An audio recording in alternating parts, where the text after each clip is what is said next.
आज हम लोग मॉडर्न फिजिक्स को स्टार्ट कर रहे हैं।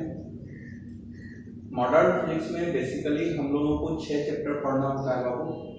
उसमें से सबसे पहला चैप्टर है फोटो इलेक्ट्रिक इफेक्ट, दूसरा चैप्टर है आपका मैटर वेव, तीसरा चैप्टर है आपका एटॉमिक स्ट्रक्चर, चौथा चैप्टर है आपका एक्सरे, पांचवा चैप्टर है आपका न्यूक्लियर फिजिक्स, इसको न्यूक्लियस कह सकते हैं, और आपका लास्ट चैप्टर होगा सेमीकंडक्टर एंड इट्स डिवाइसेस। सबसे पहला चैप्टर की अगर हम लोग बात करें तो फोटो इलेक्ट्रिक इफेक्ट। इस फोटो इलेक्ट्रिक इफेक्ट में हम लोगों को पढ़ना क्या है? तो फोटो इलेक्ट्रिक इफेक्ट में बेसिकली हम लोगों को पढ़ना होता है, सबसे पहले जो हम लोगों को फोटो इलेक्ट्रिक इफेक्ट में पढ़ना है वो ये कि प्लैंक थ्योरी क्या है। तो सबसे पहले हम लोग फोटो इलेक्ट्रिक इफेक्ट में पढ़ेंगे प्लैंक थ्योरी।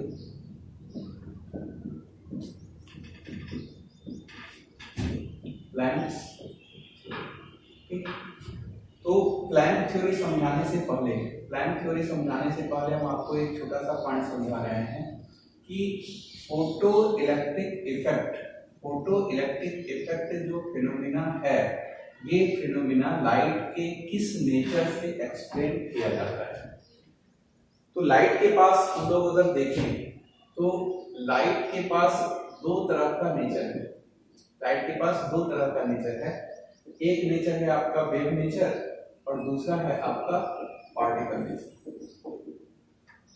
तो वेव नेचर की अगर बात करें तो हम लोग जो ऑप्टिक्स में पढ़ते हैं रिफ्लेक्शन, या हम लोग पढ़ते हैं रिफ्रैक्शन, या हम लोग पढ़ते हैं इंटरफेरेंस, या हम लोग पढ़ते हैं डिफ्रैक्शन, या हम लोग पढ़ते हैं पोलराइजेशन।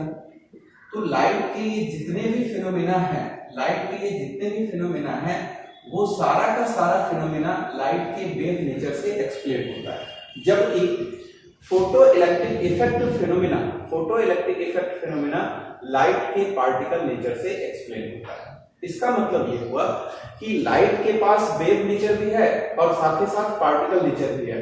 यही कारण है कि एनसीईआरटी का अगर आप बुक देखेंगे 12th का, तो उसमें आपको जो चैप्टर्स का नाम मिलेगा वो dual nature of radiation and matter. Dual nature क्यों लिख रहा है? क्योंकि अभी हम लोग समझे हैं कि लाइट के पास वेव नेचर भी है और साथ ही साथ पार्टिकल नेचर भी है। लाइट के पास दो नेचर है, इसी वजह से चैप्टर का नाम पड़ा था ड्यूअल नेचर।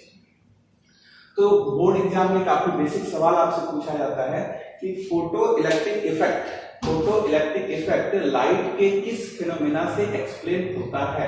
ऑप्शंस रहेगा आपके पास वेव नेचर और पार्टिकल नेचर। आप आंसर टिक करेंगे क्या? Particle nature. आपके सिलेबस की अगर बात करें तो लाइट के पार्टिकल नेचर से एक्सप्लेन होने वाला सिर्फ और सिर्फ एक ही फिनोमिना आपके सिलेबस में है, और वो फिनोमिना है फोटो इलेक्ट्रिक इफेक्ट। ये फिनोमिना भी पहले वेव नेचर से ही एक्सप्लेन होता था, जबकि आइंस्टीन साहब वेव नेचर से जो एक्सप्लेन हो रहा था उसको वो काट दिए, और काटने के बाद फोटो इलेक्ट्रिक इफेक्ट को सक्सेसफुली एक्सप्लेन किए थे। किस नेचर से? पार्टिकल नेचर से। तो ये छोटा सा क्वेश्चन बोर्ड एग्जाम में आता है, इस वजह से हम आपको समझा दिए। या फिर बहुत सारे बच्चे पूछते हैं कि सर एनसीईआरटी में ये ड्यूअल नेचर ऑफ रेडिएशन क्यों लिखा हुआ है, इस वजह से हम आपको ये बात। चलिए अब हम लोग स्टार्ट करते हैं प्लैंक थ्योरी को। तो प्लैंक थ्योरी की अगर न्यूमेरिकल्स की बात करें तो प्लैंक थ्योरी से रिलेटेड 3 न्यूमेरिकल्स आपसे पूछा जाएगा। कौन कौन सा न्यूमेरिकल्स है, ध्यान से देखिएगा, ये आपका एक्सप्लेन हो जाएगा। सबसे पहला जो न्यूमेरिकल्स पूछा जाएगा वो ये कि calculation of energy of photon हम लोग कैसे कैलकुलेट करते हैं। दूसरा, calculation of number of photons emitted per second. किसी भी लाइट सोर्स से जब नंबर ऑफ फोटोन्स बाहर निकलेगा तो एक सेकंड में कितना फोटोन्स बाहर निकलेगा, उससे रिलेटेड आपका न्यूमेरिकल्स पूछा जाएगा। और तीसरा, कैलकुलेशन ऑफ फोर्स एक्सर्टेड या pressure exerted on the surface. जब किसी सरफेस पे जब किसी सरफेस पे फोटोन फॉल होगा तो उस सरफेस के ऊपर कितना फोर्स एक्सर्ट होगा या कितना प्रेशर एक्सर्ट। तो ये तीन क्वेश्चंस आपके प्लैंक थ्योरी से आता है। पहला calculation of energy of photon, दूसरा number of photons emitted per second, और तीसरा calculation of force and pressure. सबसे पहले हम लोग अब प्लैंक थ्योरी को समझते हैं और इस फर्स्ट पॉइंट को हम लोग क्लियर करते हैं।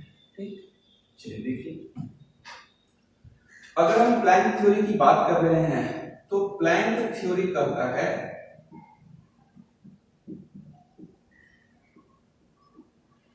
प्लैंक थ्योरी कहता है कि किसी भी लाइट एनर्जी सोर्स से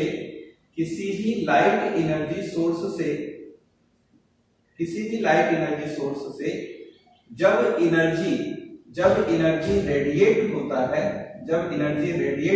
है तो ये एनर्जी छोटे छोटे पैकेट के फॉर्म में प्रोपागेट होता है, और एनर्जी के इस छोटे छोटे पैकेट को हम लोग बोलते हैं क्या, क्वांटम। बेसिकली प्लैंक साहब ये समझाए कि किसी भी लाइट एनर्जी सोर्स से जब एनर्जी रेडिएट होता है और वो एनर्जी जब प्रोपागेट करता है तो वो छोटे छोटे पैकेट के फॉर्म में प्रोपागेट करता है, और एनर्जी के इसी छोटे पैकेट को हम लोग बोलते हैं क्या, क्वांटम, या इसी को हम लोग बोलते हैं फोटोन। यही कारण है कि बहुत जगह प्लैंक थ्योरी को हम लोग बोलते हैं क्वांटम थ्योरी या फिर बोलते हैं फोटोन। तो प्लैंक थ्योरी अपने स्टेटमेंट में सबसे पहले ये समझाने का प्रयास किया कि क्वांटम क्या है या फोटोन क्या है। तो क्वांटम और फोटोन के बारे में अगर आपसे कोई पूछता है तो आप कहेंगे कि लाइट एनर्जी सोर्स से जब एनर्जी रेडिएट होता है तो छोटे छोटे पैकेट के फॉर्म में रेडिएट होता है या प्रोपागेट होता है, एनर्जी के इसी छोटे पैकेट को हम लोग क्या कहते हैं, क्वांटम कहते हैं। अब सवाल ये उठता है कि ये जो फोटोन है उसका एनर्जी कैसे कैलकुलेट करेंगे। तो उसके बारे में प्लैंक साहब समझाए कि energy of photon is directly proportional to frequency of radiation. Energy of photon is directly proportional to frequency of radiation. अब इस प्रोपोर्शनल साइन को उन्होंने हटाया, प्रोपोर्शनल साइन को हटाने के लिए इक्वल साइन दिए और एक प्रोपोर्शनलिटी कांस्टेंट यूज किए h। तो हमारे पास फोटोन के एनर्जी कैलकुलेशन के लिए जो फॉर्मूला आया वो फॉर्मूला आया energy of photon is equal to h nu. कभी कभी क्या होता है कि आपके पास फ्रीक्वेंसी गिवन नहीं होता है, फ्रीक्वेंसी की जगह पे आपका वेवलेंथ गिवन होता है, और जब वेवलेंथ गिवन है तो आप आसानी से इसको यूज कर सकते हैं कि c is equal to nu lambda. Wave theory में आपको समझाया गया है कि speed is equal to frequency into wavelength. यहां फोटोन का स्पीड लाइट की स्पीड के बराबर है, इस वजह से हम यहां यूज कर रहे हैं c। तो c is equal to nu lambda, तो हम यहां से लिख सकते हैं nu is equal to c by lambda. यहां पे वैल्यू अगर पुट करेंगे तो आप लिख सकते हैं energy of photon is equal to h nu is equal to hc by lambda. सारे बच्चे को ये फॉर्मूला याद होना चाहिए कि फोटोन का एनर्जी का फॉर्मूला क्या है, h न्यू है जब फ्रीक्वेंसी गिवन होगा और hc बाई लेमडा है जब वेवलेंथ गिवन होगा। अब इस फॉर्मूला में जो h है, जिसे हम प्रोपोर्शनलिटी कांस्टेंट कह रहे थे, इस h का नाम क्या है, इस h का नाम है आपका प्लैंक कांस्टेंट। इस h का नाम क्या है, प्लैंक कांस्टेंट। इस प्लैंक कांस्टेंट से रिलेटेड एक ही न्यूमेरिकल्स आपसे पूछा जाता है, एक ही क्वेश्चन आपसे पूछा जाता है, और वो ये कि प्लैंक कांस्टेंट का वैल्यू क्या होगा और प्लैंक कांस्टेंट का यूनिट क्या होगा। तो प्लैंक कांस्टेंट की अगर वैल्यू की बात करें तो 6.6 into 10 raised to power minus 34 joule into second, और जूल into सेकंड। इसका मतलब यह है कि इसका वैल्यू है 6.6 into 10 power minus 34 और इसका यूनिट क्या है, जूल into सेकंड। कुछ बच्चों के मन में ये सवाल उठता है कि सर प्लैंक कांस्टेंट का यूनिट जूल into सेकंड होता कैसे है। तो जूल into सेकंड कैसे होता है जरा देखिए, इसको एक्सप्लेन कर रहे हैं यहाँ पे। यूनिट डायमेंशन में आपको ये सब समझा चुके हैं, ध्यान दीजिए थोड़ा सा। हम आपको बताए थे कि जिसका भी यूनिट लिखना हो, जिस भी कांस्टेंट का यूनिट लिखना हो, उससे रिलेटेड आप एक फॉर्मूला याद कीजिए। तो हम एक फॉर्मूला याद कर लिए, energy of photon is equal to hc by lambda. क्योंकि हम लोगों को h का यूनिट बताना है, तो हम h को एक तरफ कर लिए, बाकी टर्म को दूसरी तरफ कर लिए। तो हम यहां से लिख सकते हैं h is equal to e lambda by c। क्योंकि हमको इसका यूनिट निकालना है, तो हम लोग लिख रहे हैं unit of h is equal to, इधर जो भी टर्म इन्वॉल्व है उसका यूनिट लिखते हैं। तो इधर जो सबसे पहला टर्म इन्वॉल्व है वो है एनर्जी। एनर्जी का यूनिट सारे बच्चे को पता है, जूल। ये आपके पास वेवलेंथ है, वेवलेंथ का यूनिट क्या है, मीटर। ये आपका स्पीड है, और स्पीड का यूनिट क्या होता है, मीटर पर सेकंड। ये सेकंड आपका ऊपर जाएगा, मीटर से मीटर आपका कैंसिल आउट होगा। यूनिट ऑफ प्लैंक कांस्टेंट आपको क्या मिलेगा, जूल इनटू सेकंड। तो ये आपका क्लियर हो गया कि प्लैंक कांस्टेंट का यूनिट क्या होता है, जूल इनटू सेकंड। तो प्लैंक थ्योरी का जो पहला क्वेश्चन कि फोटोन का एनर्जी हम लोग कैसे कैलकुलेट करते हैं वो आपको क्लियर कर दिए कि energy of photon is equal to h nu होगा या फिर hc बाई लैम्डा होगा। ध्यान देने वाली बात क्या है वो समझिए थोड़ा सा। हम लोग जो फोटो इलेक्ट्रिक इफेक्ट पढ़ रहे हैं, इस फोटो इलेक्ट्रिक इफेक्ट में जो भी एनर्जी दिया हुआ रहता है वो एनर्जी इलेक्ट्रॉन वोल्ट में दिया हुआ रहता है, या फोटोन का एनर्जी जो हमें निकालना होता है वो एनर्जी भी इलेक्ट्रॉन वोल्ट में ही निकालना होता है। और जो वेवलेंथ गिवन होगा वो वेवलेंथ जनरली या तो नैनोमीटर में रहता है या फिर एंगस्ट्रम में रहता है। तो जरा सोचने वाली बात है कि अगर कोई बच्चा एग्जाम हॉल में फॉर्मूला यूज कर रहा है E is equal to hc by lambda, तो लैम्डा का वो वैल्यू पुट कर रहा है एंगस्ट्रम में, h का वो वैल्यू पुट कर रहा है SI यूनिट में, c का वैल्यू वो पुट कर रहा है SI यूनिट में। तो एनर्जी ऑफ फोटोन जो कैलकुलेट होगा वो एनर्जी ऑफ फोटोन कैलकुलेट होगा जूल में, लेकिन हम लोगों को एनर्जी ऑफ फोटोन कैलकुलेट करना है इलेक्ट्रॉन वोल्ट में। तो एक बच्चा वो होगा कि पहले एनर्जी जूल में कैलकुलेट कर लिया और फिर इस एनर्जी को इलेक्ट्रॉन वोल्ट में कन्वर्ट किया, और जूल से इलेक्ट्रॉन वोल्ट में जाने के लिए वो डिवीजन करेगा किससे, इलेक्ट्रॉन के चार्ज से। लेकिन हम लोग ऐसा नहीं करेंगे। हम लोग क्या कर रहे हैं, जरा ध्यान दीजिएगा। हम लोग कर रहे हैं कि energy of photon is equal to hc by lambda is equal to 12400 electron volt angstrom और वेवलेंथ इन एंगस्ट्रॉम। मतलब ये कि अगर हमारे पास वेवलेंथ एंगस्ट्रॉम में गिवन है तो energy of photon electron volt में डायरेक्ट कैलकुलेट करेंगे 12400 electron volt angstrom divided by wavelength in angstrom. अगर हमारे पास वेवलेंथ नैनोमीटर में गिवन है तो energy of photon direct calculate करेंगे 1240 electron volt nanometre divided by wavelength in nanometre. तो हम लोग एनर्जी ऑफ फोटोन कैलकुलेट करने के लिए इस फॉर्मूला के जगह पे हम लोग डायरेक्ट यूज करेंगे कि अगर वेवलेंथ एंगस्ट्रॉम में गिवन है तो 12400 electron volt angstrom divided by wavelength in angstrom, और अगर नैनोमीटर में गिवन है तो 1240 electron volt nanometre divided by wavelength in nanometre. अब यहाँ पे सवाल करता है कुछ बच्चा कि सर यहां से जो आप एनर्जी कैलकुलेट कर रहे हैं वो एनर्जी तो इलेक्ट्रॉन वोल्ट में कैलकुलेट हुआ, अब इस एनर्जी को अगर हम जूल में लाना चाहते हैं तो क्या करेंगे, कॉमन सेंस का बात है।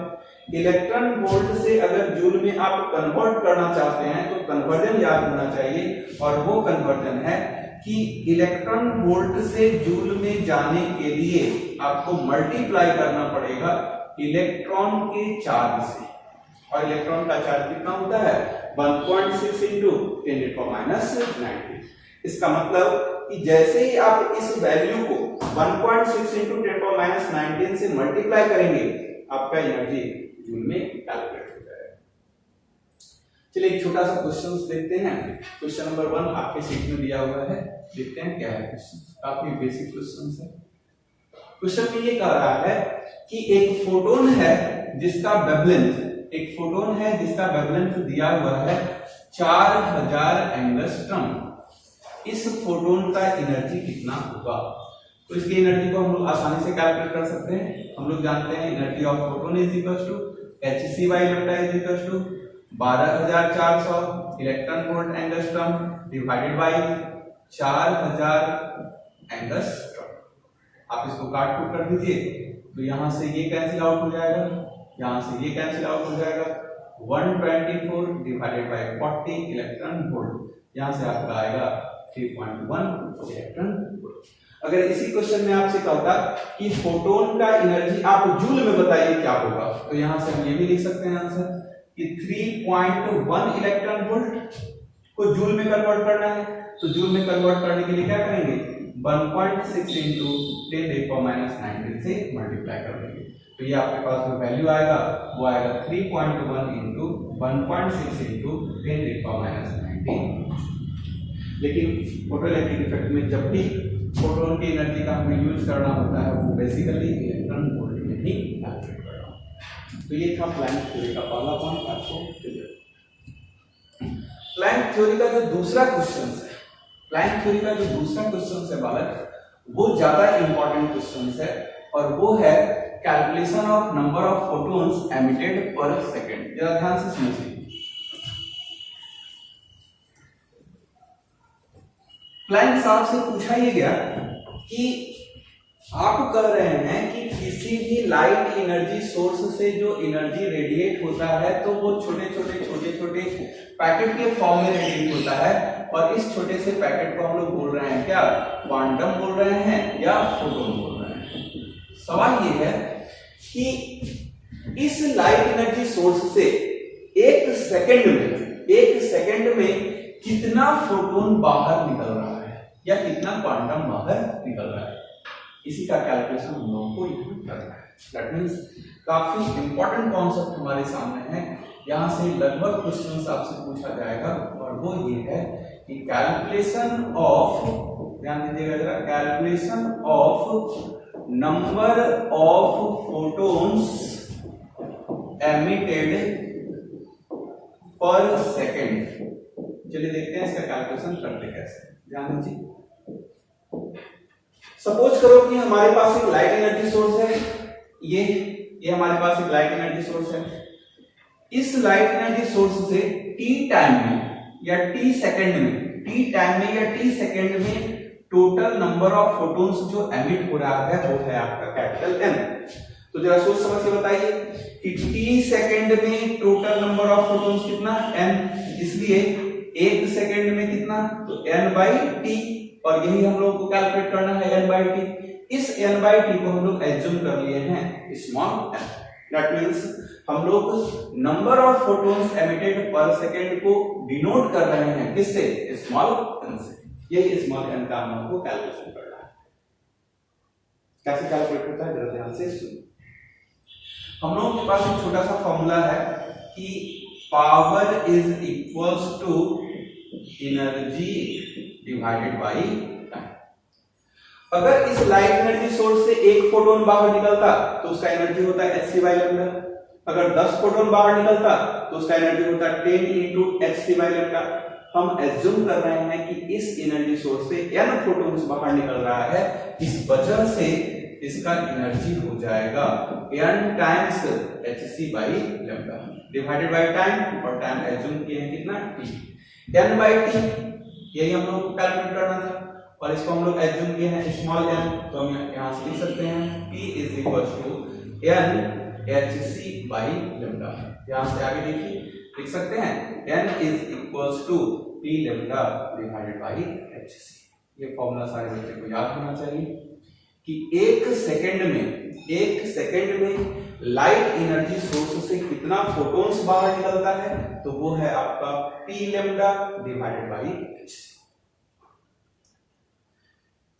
इस फॉर्मूला को जब हम लोग न्यूमेरिकल्स में यूज करेंगे, तो न्यूमेरिकल्स में यूज करने के लिए क्या है, यहां देखिए जरा ध्यान से।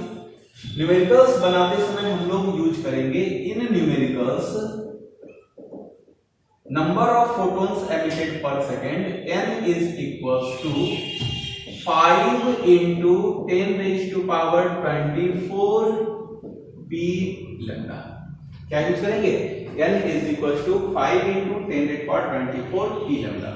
यहाँ पे P आपका क्या है, पावर है, और लैम्डा क्या है, वेवलेंथ है। ध्यान रखना है यहाँ पे गलती हो सकता है कि पावर और वेवलेंथ दोनों का वैल्यू जब हम पुट करेंगे इस इक्वेशन में तो वो हम लोग SI यूनिट में पुट करेंगे। क्योंकि हम लोग SI यूनिट में पुट करेंगे तो यहाँ पे गलती कैसे करवाएगा, आपसे वेवलेंथ दिया हुआ रहेगा नैनोमीटर में, तो फिर हमको नैनोमीटर से मीटर में कन्वर्जन आना चाहिए, और नैनोमीटर से मीटर में कन्वर्ट करने के लिए सारे बच्चे को आता है 1 nanometre is equal to 1 into 10⁻⁹ metre. हो सकता है कि आपका एंगस्ट्रम में वेवलेंथ गिवन हो, तो 1 angstrom is equal to 1 into 10⁻⁻10 metre.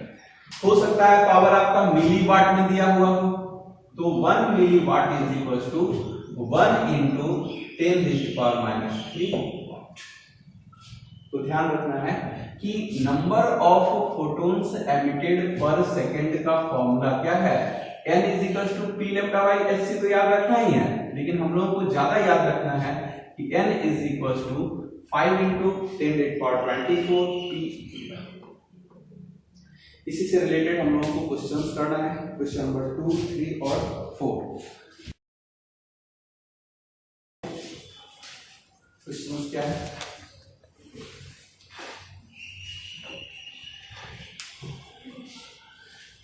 Question number 2। Question number 2 में देखो क्या है, ध्यान दीजिए जरा। क्वेश्चन नंबर 2 में कहता है कि आपके पास एक मोनोक्रोमैटिक लाइट है जिसका वेवलेंथ 300 नैनोमीटर है। वेवलेंथ कितना है बाबू, 300 नैनोमीटर।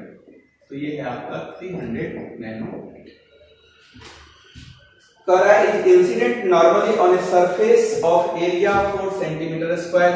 एरिया आपका दिया हुआ है कितना, 4 सेंटीमीटर स्क्वायर।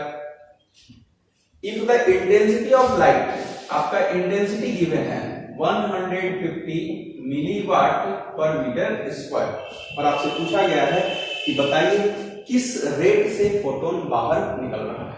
तो जरा ध्यान दीजिए बच्चा, यहाँ पे कंफ्यूज ये होता है कि सर आप जो फॉर्मूला पढ़ाए थे उसमें तो है पावर से, और यहाँ क्वेश्चन में जो गिवन है सर वो है इंटेंसिटी, तो फिर सर हम इसको कैसे सॉल्व करेंगे। तो जरा ध्यान दीजिए, आपको बहुत पहले समझाए हैं कि intensity is equals to power per unit area.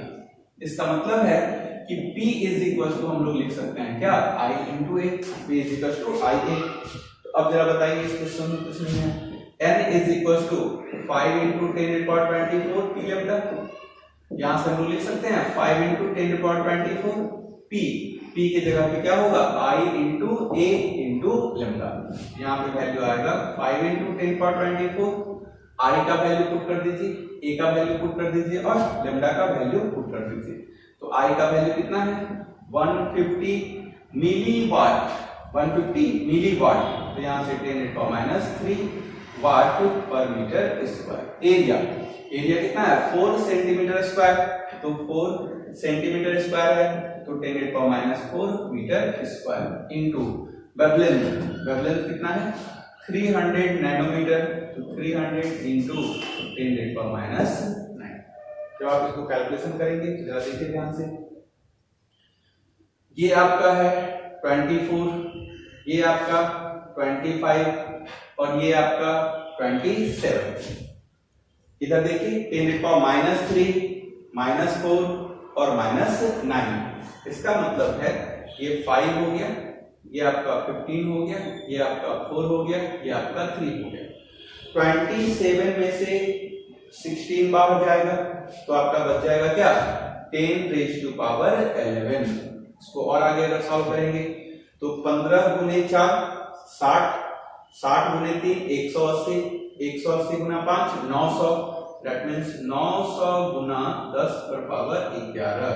तो ये आपका आएगा 9 into 10⁻13 फोटॉन्स पर सेकंड। एक सेकंड में कितना फोटॉन्स एमिट हो रहा है, तो 9 into 10⁻13 फोटॉन्स। ये क्वेश्चन नंबर 2 काफी इंपॉर्टेंट क्वेश्चन है, मैं इसको अच्छे से देखिएगा। क्वेश्चन नंबर 3 देखते हैं। क्वेश्चन नंबर 3 क्या कहता है, ध्यान से सुनिए। क्वेश्चन नंबर 3 आपके पास है क्वेश्चन नंबर 3 कह रहा है कि how many photons per second does a 1 watt bulb emit if its efficiency is 10%। ध्यान दीजिएगा, क्वेश्चन में गलती होगा। क्वेश्चन में कहा है कि आप n कैलकुलेट कीजिए, जैसे ही आपसे पूछा n कैलकुलेट कीजिए, आपके पास फॉर्मूला आ जाना चाहिए 5 × 10⁻24 × p लैम्डा। अब यहाँ ध्यान देने वाली बात यह है कि क्वेश्चन में कह रहा है कि आपके पास जो बल्ब है उस बल्ब का पावर 1 वाट है, लेकिन उस बल्ब का एफिशिएंसी सिर्फ 10% है। तो पावर की जगह पे आप पूरा अगर 10 वाट पुट कर देते हैं तो आपका क्वेश्चन से गलत हो जाएगा, क्योंकि क्वेश्चन ने कहा कि उसका एफिशिएंसी है 10% ऑफ P इंटू लैम्डा। तो यहां से आपका आएगा 5 × 10⁻24 10% ऑफ P, पावर दिया हुआ था 1 वाट इंटू लैम्डा, लैम्डा दिया हुआ है, कितना दिया हुआ है तो 500 नैनोमीटर, तो 500 नैनोमीटर। तो यहां से आप इसको सॉल्व करेंगे, देखिए क्या है 5 × 5 25 24 और एक ये 25 में से 9 जाएगा तो 10⁻16। इसको और आगे अगर सॉल्व करेंगे तो 2.5 × 10⁻17। तो ये था आपका question number 3। Question number 4, question number 4 काफी आसान क्वेश्चन है, ये आपके लिए होमवर्क भी हो सकता है या भी आप बना सकते हैं इसको। चलिए देखिए क्या है, कहता है कि find the number of photons emitted per second by a 25 watt source of monochromatic light of wavelength 600 nanometre. तो पावर डायरेक्ट दिया हुआ है, पावर डायरेक्ट दिया हुआ है कितना 25 वाट, और वेवलेंथ भी दिया हुआ है, वेवलेंथ कितना दिया हुआ है 600 नैनोमीटर। आपसे पूछा गया है कि number of photons emitted per second का वैल्यू क्या होगा। तो हम यहां से लिख सकते हैं डायरेक्ट n = 5 × 10⁻24 × p लैम्डा। यहां पे अगर हम वैल्यू पुट कर दें तो 5 × 10⁻24 पावर दिया हुआ है कितना 25 वाट और लैम्डा दिया हुआ है कितना 600 नैनोमीटर। इसको अगर हम सॉल्व कर लें तो जरा देखिए ध्यान से, 5 × 25 × 6 ये 24 और ये 2 26 में से आपका 9 माइनस होगा तो ये कितना हो गया 10⁻17। इसको जरा देखिए 25 × 6 150, 150 × 5 750, तो 750 × 10⁻17। इसको हम आसानी से लिख सकते हैं कितना 7.5 × 10⁻19 फोटॉन्स पर सेकंड। तो ये था आपका क्वेश्चन नंबर 2, 3 और 4। इसके बाद का जो तीसरा पार्ट है उसको नेक्स्ट डे देखते हैं कि किस तरह से हम लोग फोर्स का कैलकुलेशन करते हैं और किस तरह से हम लोग प्रेशर का कैलकुलेशन करते हैं। जरा ध्यान दीजिए, calculation of force, calculation of force जब हम आपको अगले क्लास में समझाएंगे या कैलकुलेशन ऑफ प्रेशर जब हम आपको अगले क्लास में समझाएंगे तो आपको थोड़ा सा पढ़ के आना है, क्या थोड़ा सा पढ़ के आना है कि चेंज इन मोमेंटम कैसे कैलकुलेट होता है, चेंज इन मोमेंटम कैसे कैलकुलेट होता है। याद कीजिए मैकेनिक्स में हम आपको समझाए थे कि ये आपका कोई सरफेस है, ये इस सरफेस का नॉर्मल है, यहां से अगर कोई पार्टिकल्स है और ये जा करके यहाँ स्ट्राइक कर रहा है, स्ट्राइक करने के बाद ये इस तरह से रिफ्लेक्ट हो रहा है, तो चेंज इन मोमेंटम का वैल्यू क्या होगा। तो थोड़ा सा पढ़ के आइएगा चेंज इन मोमेंटम का वैल्यू क्या होगा, तब जाके आप आसानी से समझेंगे कि फोर्स का कैलकुलेशन और प्रेशर का कैलकुलेशन कैसे